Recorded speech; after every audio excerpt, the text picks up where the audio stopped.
এই পাথর দেখতে পাচ্ছেন আপনি? কত গোল, কতটা চকচকে। বাচ্চাদের অনেক সময় এটা নিয়ে খেলতে ভালো লাগে, আর কেনই বা লাগবে না। কতটা সুন্দর আর মসৃণ এটা। কিন্তু আপনি কি কখনো ভেবে দেখেছেন এই পাথর আগে কি ছিল? কোনো বিশাল আকার পর্বত, কোনো বিশাল আকার পাথরের একটা বড় ভেঙে যাওয়া অংশ বিশেষ, যেটা কোনোভাবে নদীতে পড়ে নদীর ধারার সাথে বইতে থাকলো, মাটির সাথে ঘর্ষণ হলো, বালির কণার সাথে ঘর্ষণ হতে থাকলো, আর তারপর ধীরে ধীরে এই আকার পেল। এবার আমরাও এই পাথরের মতোই। তাই মনে রাখবেন, আপনার ব্যক্তিত্ব, আপনার এই স্বরূপ ঈশ্বরের দেওয়া কখনোই নয়। হ্যাঁ, প্রকৃতি অবশ্যই আপনাকে জন্ম দিয়েছেন, কিন্তু আপনি নিজে নিজের ব্যক্তিত্বের রচয়িতা। আর আপনি তা রচনা করেন কঠিন পরিস্থিতির মুখোমুখি হয়ে, সংকটের ধারা পার করে। তাই আপনিও এই পাথরের মতো নিরন্তর চেষ্টা করতে থাকুন, নিজের অস্তিত্ব বজায় রাখুন, এই অস্তিত্বকে মহান করতে থাকুন, আর আমার সাথে ভালোবেসে বলুন, রাধা রাধা। দেখতে গেলে এই সংসার বড়ই সুন্দর, কিন্তু আসল সত্যি এটাই যে সংসারে সবকিছু নশ্বর। যেটা কাল ছিল তা আজ নেই, যা আজ আছে তা কাল ছিল না, আর যা আজ আছে তা কালও থাকবে না। প্রত্যেক মানুষকেই যথাসময়ে কালের কাছে মাথা নত করতে হয়। এই রূপের বিনাশ করে বার্ধক্য, প্রাণের বিনাশ করে মৃত্যু, আলস্য, ঈর্ষা ধর্মের বিনাশ করে, আর ক্রোধ বিনাশ করে সম্পর্কের। কিন্তু এরকম একটা অনুভূতি আছে যা একাই সমস্ত গুণ বিনাশ করতে সক্ষম হয়, আর সেটা হলো অহংকার। তাই জ্ঞানকে নিজের কাছে আসতে দিন, কিন্তু অহংকারকে কখনোই নয়। কারণ যদি এই অহংকার আপনার কাছে চলে আসে, তাহলে জীবনে যা কিছু আপনি অর্জন করেছেন, তা সে গুণ হোক বা হোক ধন, সে বন্ধু হোক বা হোক আনন্দ, সবকিছু শেষ হয়ে যাবে। রাধা রাধা। বর্ষাকালে যখন ভয়ানক বৃষ্টি হয়, তীব্র গতিতে যখন হাওয়া চলে, তখন আপনি নিশ্চয়ই দেখেছেন যে পাখিরা, যাদের বাসা মাঝে মাঝে ভেঙে পড়ে, নষ্ট হয়ে যায়। কিন্তু আপনি কি কখনো সেই পাখিদের বিলাপ করতে দেখেছেন? কখনো নয়। যখনই সেই বৃষ্টি থেমে যায়, তারা আবার একটু একটু করে খড়কুটো জোগাড় করে তাদের বাসা বানিয়ে ফেলে। নিজের সংসার সেই রকমই বানিয়ে দেয় যেমন আগে ছিল। এমন কেন? কারণ এই ঝড়ের তাণ্ডবের সাথে সেই পাখিদের কোনো বোঝাপড়া করারই নেই। তারা শুধু সেটাই করতে থাকে যেটা তাদের হাতে আছে, আর এটাই হলো সুখী জীবনের মূল মন্ত্র। যেটা আপনার হাতে নেই, তা নিয়ে বিলাপ করে আপনার কোনো লাভ হবে না। মনোসংযোগ তাতেই করুন যা আপনার হাতে রয়েছে। যা বদলে গেছে তাকে আপনি আবার বদলাতে পারবেন না, কিন্তু যা আপনি বদলাতে পারবেন তাতে মনোসংযোগ করুন। এই জীবনে একটু ধনাত্মক হয়ে উঠুন, দেখবেন সব শুভ হবে। রাধা রাধা।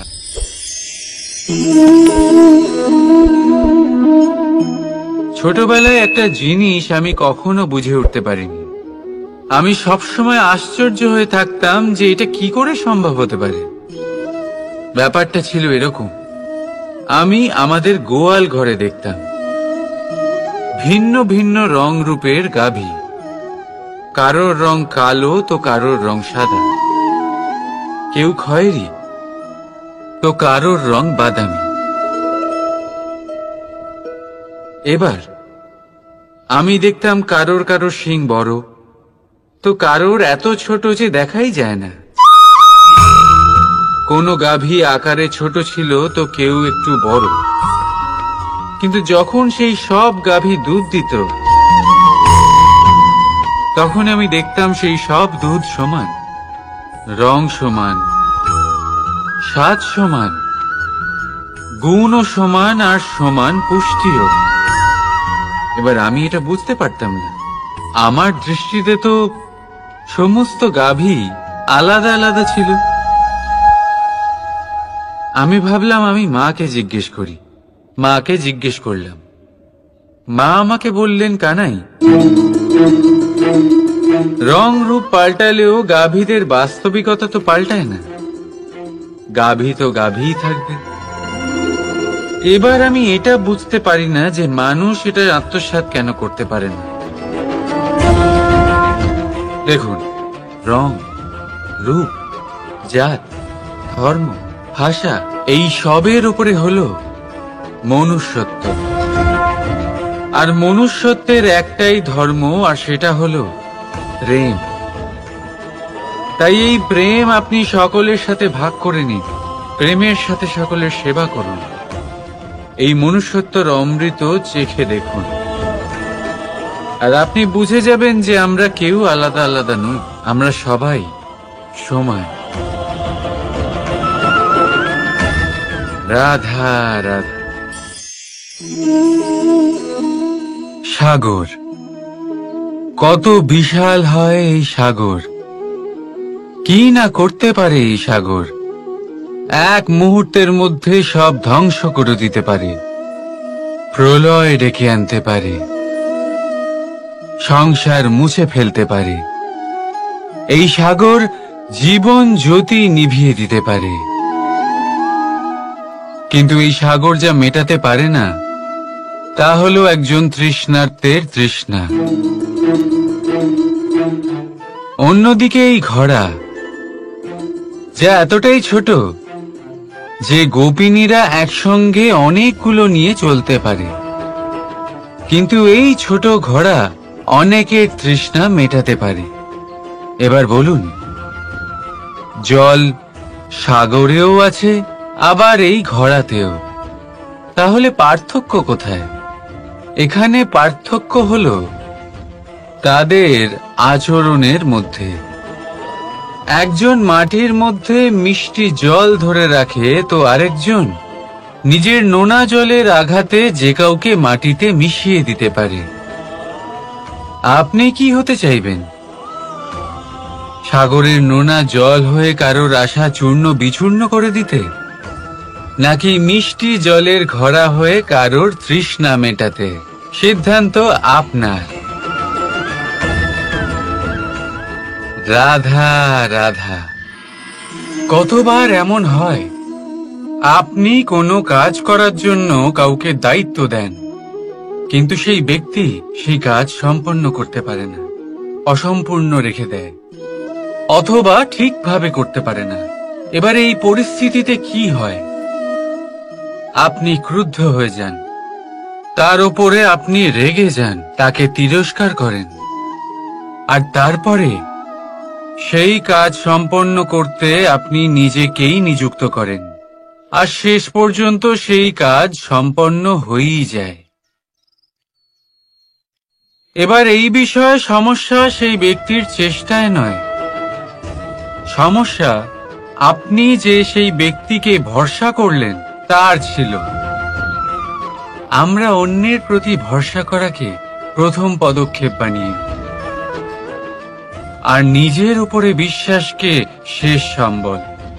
কিন্তু তার বদলে এটাই হওয়া উচিত যে নিজের উপরে ভরসাকে আমরা প্রথম পদক্ষেপ বানাই, তাকে নিজের সহায় মানতে হবে। যদি আপনি এমন করেন তাহলে পরিণাম আরো সুখকর, আরো আনন্দদায়ক হবে। তাই মনে রাখবেন, এই সংসারে আপনার সব থেকে বড় ভরসা আর কেউ নেই। এই সংসারে আপনার সব থেকে বড় রক্ষাকর্তা আর কেউ নেই, বরং আপনি নিজেই। রাধা রাধা। আসুন আপনাকে একটা প্রশ্ন করছি, সোনা আর লোহার মধ্যে তফাৎ কি? এবার বেশিরভাগ লোকের উত্তর এটাই হবে যে সোনা বহুমূল্য। সোনার মূল্য লোহার থেকে আমাদের আরো বেশি সুন্দর দেখায়। অন্যদিকে লোহা সেই সৈনিকদের ঢাল ও তলোয়ার হয়ে তাদের রক্ষা করে, যারা আমাদের প্রাণকে রক্ষা করেন। এই সৈনিক না থাকলে আমাদের প্রাণও থাকবে না। এবারে বলুন, সোনার মূল্য বেশি হওয়াতে কি লোহার মূল্য কমে যায়? কখনোই না। ঠিক সেইভাবে এই জীবনে আপনি যতই চেষ্টা করুন, কিছু না কিছু এমন থেকে যাবে যা আপনি কখনোই পাবেন না। আর সেই কারণে নিজেকে অক্ষম মনে করা অনুচিত। হতে পারে আপনার কাছে সেই গুণ আছে যেটা সংসারে আর কারোর কাছে নেই। সেই গুণটাকে চিনুন, সেটাকে বাড়ান আর সেটাকে ব্যবহার করুন। তাই মনে রাখবেন, সংসারে প্রত্যেকটা ব্যক্তি বিশেষ হয়, আর এই সংসারে সবাই সবকিছু পায় না। নিজেই দেখে নিন, সোনাকে যে দোকানে সাজিয়ে রাখা হয়, সেই দোকানের তালা লোহা দিয়ে তৈরি হয়। রাধা রাধা। ধন খরচ করেও একটা জিনিস আমরা কিনতে পারবো না, আর তা হলো একটা মুহূর্ত। কি হলো? সত্যি সামনে এসে গেল। সত্যি হলো এটাই যে জগতে সব থেকে বেশি মূল্যবান সময়, সেই সময় যেটা আমরা এমনি নষ্ট করে দিই অকাজে, কখনো কোনো আশাতে, কখনো শোক করে, কখনো ঘটে যাওয়া দিনের কথা ভেবে, তো কখনো ভবিষ্যতের চিন্তাতে। এই সময়ের সদ্ব্যবহার আমাদের করা উচিত। এই সময়ের সদ্ব্যবহার করে আমাদের ধন অর্জন করা উচিত, মহান কাজ করা উচিত, আমাদের ব্যক্তিত্বকে উদার করা উচিত, ভালো কাজ করা উচিত, সকলের সাথে আনন্দ ভাগ করা উচিত। যদি আমরা এই সংসার থেকে চলেও যাই, তাহলেও সময় আমাদের যেতে দেবে না। এখানেই স্থিত করে রাখবে, কারোর না কারোর জন্য প্রেরণা হয়ে, বা কারোর মুখে কৃতজ্ঞতার হাসি ফুটিয়ে। রাধা রাধা। সূর্য। এই সংসারে সব থেকে বেশি তেজস্বী এই সূর্য, সব থেকে বেশি উজ্জ্বল, সব থেকে বেশি শক্তিশালী। কিন্তু আপনি কি কখনো সূর্যোদয় দেখেছেন? এই শক্তিশালী সূর্য কিভাবে উদয় হয়? লাল রঙের আভার সাথে, সৌম্যতার সাথে, শান্তির সাথে উদয় হয়। কখনো সূর্যাস্ত দেখেছেন? সেই লাল রঙের আভা, সেই সৌম্যতা, সেই একই শান্তি। আর এটাই একজন মহান ব্যক্তিত্বের গুণ। যখন জীবনে উত্থান ঘটে, তখনও অহংকার করেন না, সৌম্যতা বজায় রাখেন। আবার যখন জীবনে ক্ষতি হয়, তখনও সৌম্যতা বজায় রাখেন। যদি আপনিও চান সূর্যের মতো আপনি সম্মান পাবেন, তাহলে সূর্যের মতন হন। যখন জীবনে আনন্দ আসে, কুশল আসে, তখন সীমা লঙ্ঘন করবেন না। যখন জীবনে দুঃখ আসে, কষ্ট আসে, বিনাশের পথে অগ্রসর হবেন না। সৌম্য থাকুন, শান্ত থাকুন, সূর্যের মতো চকচক করতে থাকুন।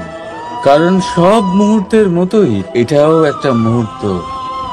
তাতে আপনি আনন্দ লাভ করুন বা পান দুঃখ, এই মুহূর্ত অবশ্যই চলে যাবে। রাধা আপনি ওই কথাটা নিশ্চয়ই শুনেছেন, যখন ভগবান একটা দরজা বন্ধ করেন তখন অন্যদিকে অনেক দরজা খুলে দেন। এবার এই দরজা, এই সমস্ত পথ আমরা দেখতে পাই না, অনেক সময় আমরা বুঝতে পারি না, হারিয়ে যায় সব। কখনো কখনো মনে হয় যে এই কথাটাই মিথ্যে, কিন্তু আসলে তা তো নয়। তাহলে হারিয়ে যায় কেন? কারণ আমরা সময় নষ্ট করি এই দরজার দিকে তাকিয়ে থেকে। ভাবি এই বুঝি দরজা খুলবে, এবার দরজা খুলবে। অপেক্ষা করতে করতে আমরা অনেক সময় নষ্ট করে ফেলি। এত সময় নষ্ট করি যে আমরা দেখতে পাই না, খুঁজে পাই না সেই সমস্ত দরজা আর পথ যা আমাদের জন্য খোলা রয়েছে। যদি খুঁজেই না পাই তাহলে তা ব্যবহার করব কি করে? মনে রাখুন, ভগবান সব সময় আমাদের সাথে রয়েছেন, আমাদের সাহায্য করছেন। এই পথ সব সময় আছে, সর্বত্র আছে। দরকার রয়েছে শুধুমাত্র দৃষ্টির, দৃষ্টিভঙ্গি এবং ভাবনার। এই দৃষ্টিকে বিস্তৃত করুন, এই দৃষ্টিভঙ্গিকে ধনাত্মক করে তুলুন, আর এই ভাবনা, এর সীমা একটু বাড়িয়ে তুলুন। তারপর দেখবেন সব খুঁজে পাবেন। আসলে কি, এই যে ঈশ্বর, এই যে পরমাত্মা, তা আমাদের সাথে রয়েছে, আমাদের মনের মধ্যে রয়েছে। যিনি তাকে মন থেকে চাইবেন তিনি তাকে মনের মধ্যে অবশ্যই খুঁজে পাবেন। যদি উনি মন থেকে চান পথ খুঁজে পেতে, তাহলে তিনি অবশ্যই পথ খুঁজে পাবেন। তাহলে আসুন আমার সাথে ভালোবেসে বলুন, রাধা রাধা। ধর্ম। আমরা সকলে ধর্মের বিষয়ে কথা বলি, কখনো নিজের ধর্মের বিষয়, আর কখনো অন্যের ধর্মের বিষয়। কখনো আমরা অধর্ম দেখলে সেই বিষয়ে কথা বলি। অনেক রকম আলোচনা হয়, কিন্তু এই ধর্ম আসলে কি, সেটা কি কেউ বোঝে? যদি আমি আপনাকে উত্তর দিই, এই উত্তর সরল। ধর্ম হলো তাই যা মানুষকে অন্য মানুষের সাথে, সমস্ত বিশ্ব সংসারের সাথে আনন্দ সহকারে বাঁচতে শেখায়। সেই জন্য আপনি যদি কখনো কোনো ধর্মীয় স্থানে যান, সেই ধর্মীয় স্থানে গিয়ে আপনার শান্তির অনুভূতি হয়, তাই না? কিন্তু দেখুন, ধর্মের জ্ঞান থাকলেই সেই মানুষ ধর্মের পথে চলতে পারবে এমন কোনো কথা নেই। অনেক সময় সম্পর্কে যখন সংঘর্ষ বেড়ে যায়, তখন ইচ্ছের জন্ম হয়, ক্রোধের জন্ম হয়, অহংকারের জন্ম হয়, আর তারপর বিনাশ হয়ে যায় এই ধর্মের। সেই জন্য দ্বিতীয় সব থেকে গুরুত্বপূর্ণ গুণ যা আমার সারথীর মধ্যে থাকা উচিত, তা হলো ধর্মবীর হওয়া।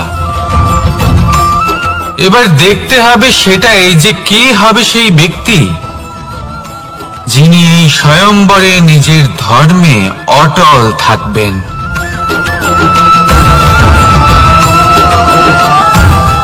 কারণ সেই ব্যক্তি এই সংসার থেকে সরে এসে ধর্মের পুনঃস্থাপনের এই মহাকার্যে আমার সারথী হতে পারবেন।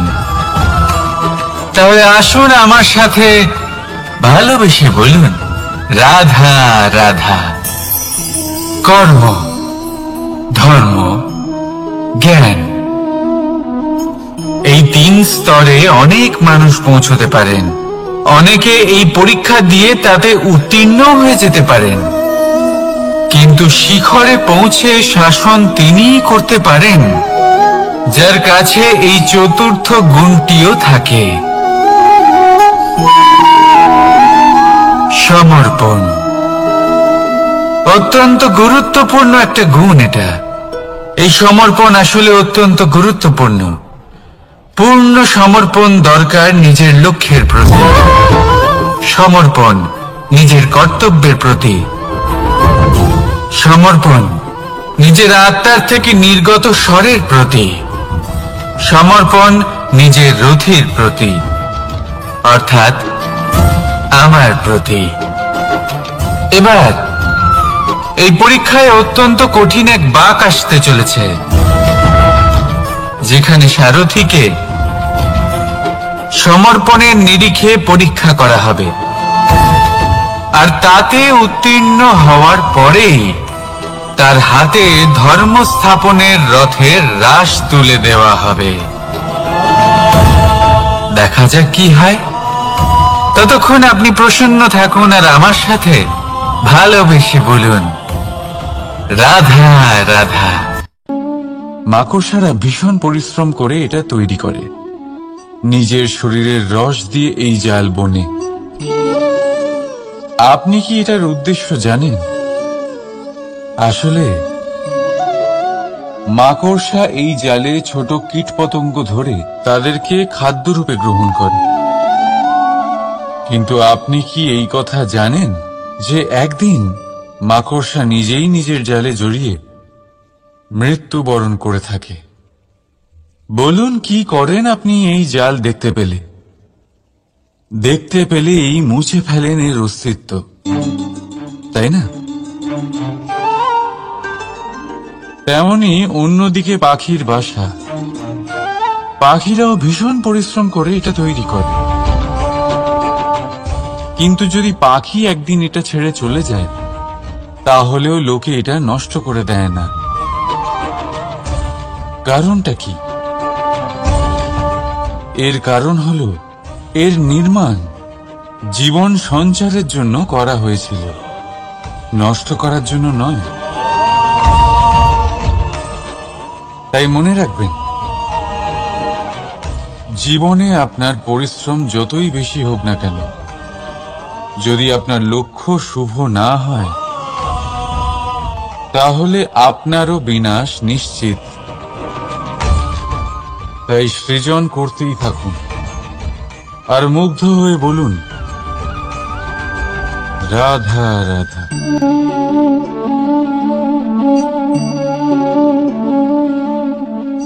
আপনার কি মনে হয় আমি কি করছি?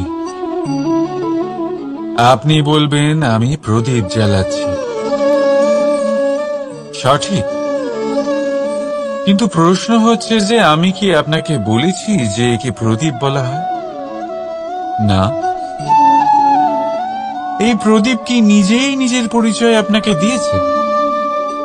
না। তাহলে আপনি কি করে জানলেন যে একে প্রদীপ বলা হয়? উত্তর হচ্ছে প্রকাশ, যে স্বয়ং জ্বলে অন্ধকারের মধ্যে সংসারকে পথ দেখায়, সেটাই প্রদীপ। যা নিরাশার মাঝে আশার আলো প্রদর্শন করে, সেটাই প্রদীপ। অপর দিকে আছে সাপ, যাকে না দেখেও তার ফনার আওয়াজ শুনেই লোকে ভয় পেয়ে যায়। তার মানে ব্যক্তির পরিচয় তার কর্মের দ্বারা পাওয়া যায়। তাই আপনার এটা বলার প্রয়োজন নেই যে আপনার পরিচয় কি।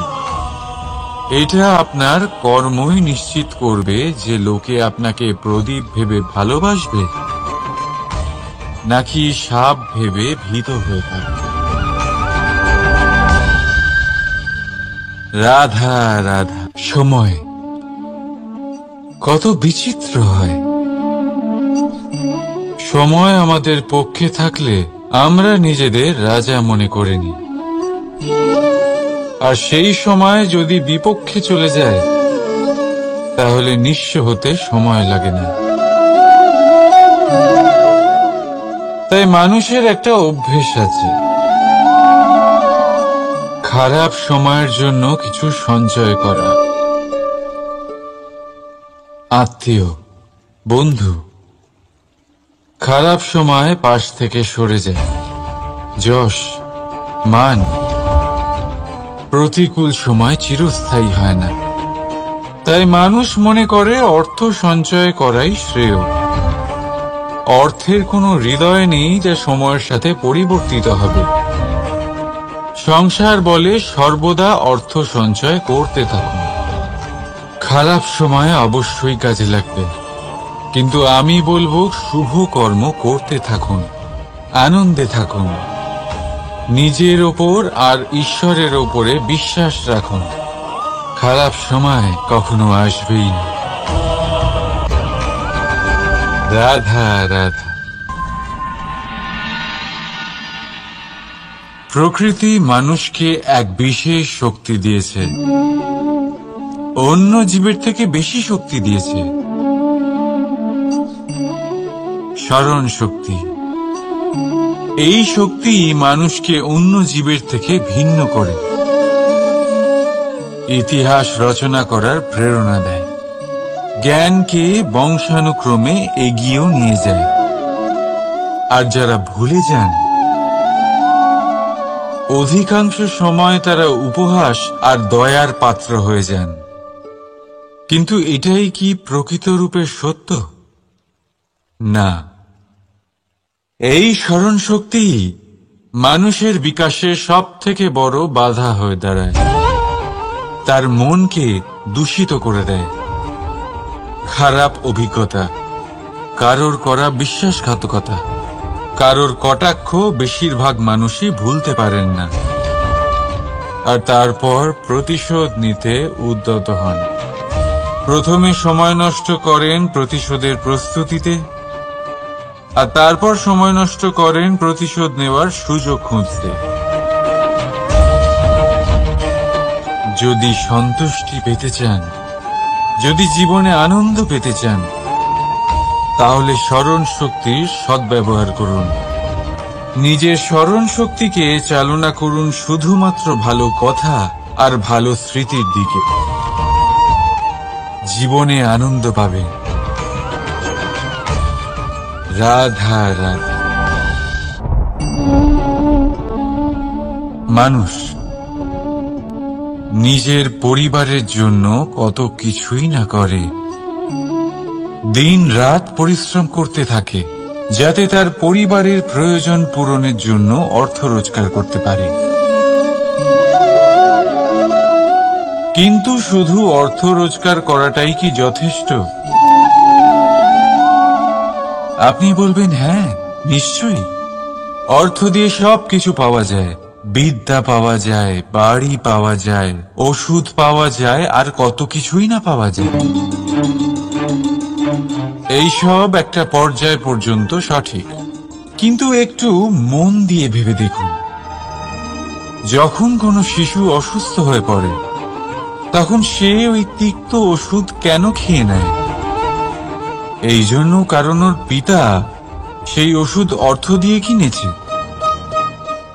না, বরং এই জন্য কারণ তার পিতা যে তার সামনে দাঁড়িয়ে, তার ওপরে তার বিশ্বাস আছে। বিশ্বাস আছে যে উনি তার কিচ্ছু হতে দেবেন না। এই বিশ্বাস, এই সংস্কার, এই শিক্ষা কখনো অর্থ দিয়ে পাওয়া যায় না। এটা পাওয়া যায় সেই সময় থেকে যা মাতা পিতা তাদের সন্তানের সাথে কাটিয়েছেন। তাই জীবনে অর্থ অবশ্যই উপার্জন করুন, কিন্তু নিজের পরিবারকেও সময় দিন, আনন্দ পাবেন। রাধা রাধা। বিরোধিতা এমন এক শব্দ যা শুনে আমরা সবাই ভয় পেতে থাকি। যদি কেউ আমাদের বিরোধিতা করে তা আমাদের সহ্য হয় না।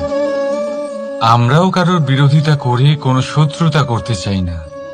এই ধরনের ভাবনা আমাদের মনে আসতেই থাকে। কিন্তু বিরোধিতা, এই শব্দ আপনার শান্তির জন্য, আপনার সুখের জন্য কতটা গুরুত্বপূর্ণ তা আপনারা জানেন না। তাই যদি কাল এসে কেউ আপনার বিরোধিতা করে, তখন সবার আগে নিজেকে যাচাই করুন। আপনি কি ভুল করেছেন?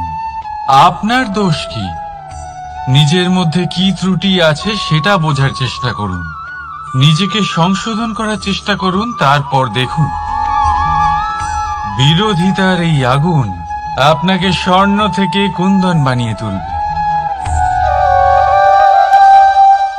বলা হয় এই সংসারে খারাপ বেড়েই চলেছে, কিন্তু তার কারণ এ নয় যে খারাপ মানুষ বেড়ে চলেছে।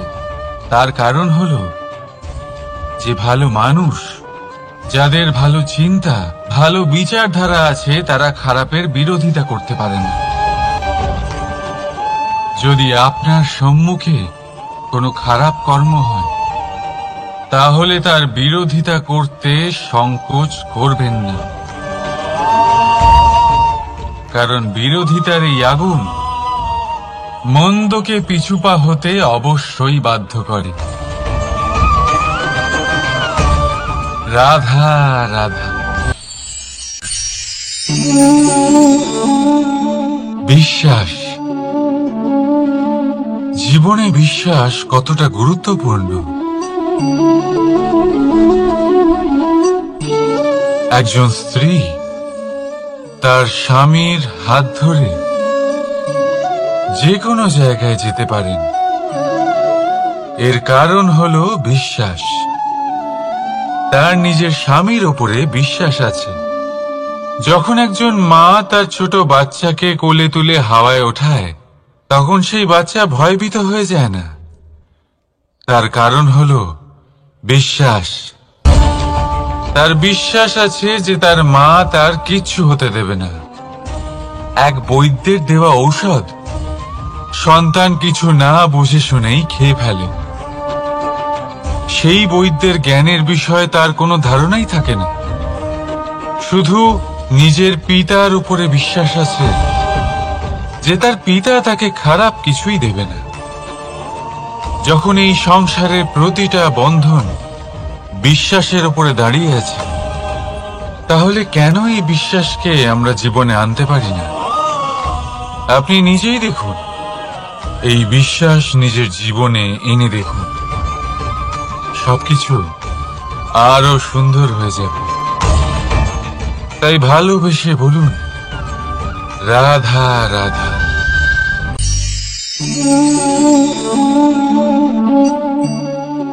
অহংকার, এই শব্দটা সবাই শুনেছেন।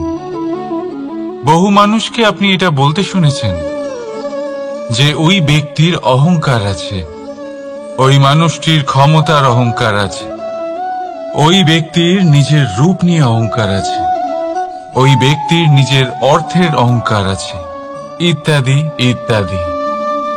কিন্তু এই অহংকার, এর অস্তিত্ব হয় কি করে? এবারে একবার এই হাতটা দেখুন। যদি এই হাতের 5 আঙ্গুল উঠে দাঁড়ায়, আশীর্বাদ। আর যদি এই হাতের 5টা আঙ্গুল একসাথে মুঠো হয়ে যায়, শক্তি, সংকটের বিরুদ্ধে ঢাল। কিন্তু এই একটা আঙুল সংকটের কারণ হয়ে দাঁড়াতে পারে। এই একটা আঙুল শত্রুকে আহ্বান জানায়। এবার অহংকার বলে এই শব্দটাই দেখে নিন। আমাদের থেকে আলাদা হয়ে গেলে হয় অহং। অহং অর্থাৎ ব্যক্তির মনে হয় যে সে আপনদের থেকে, নিজের বন্ধুদের এবং সঙ্গীদের থেকে, নিজের পরিবারের থেকে অনেক উপরে, অনেক শ্রেষ্ঠতর সে। কিন্তু মনে রাখবেন, এই অহংকার কোনো ব্যক্তির অস্তিত্বের বিনাশের প্রথম ধাপ। তাই ঝেড়ে ফেলে দিন এই অহংকারকে, আর বিশ্বাস করুন আমাদের ওপর, কারণ তখনই আপনি শান্তি পাবেন, আর সেই শান্তির সাথে বলে উঠবেন, রাধা রাধা।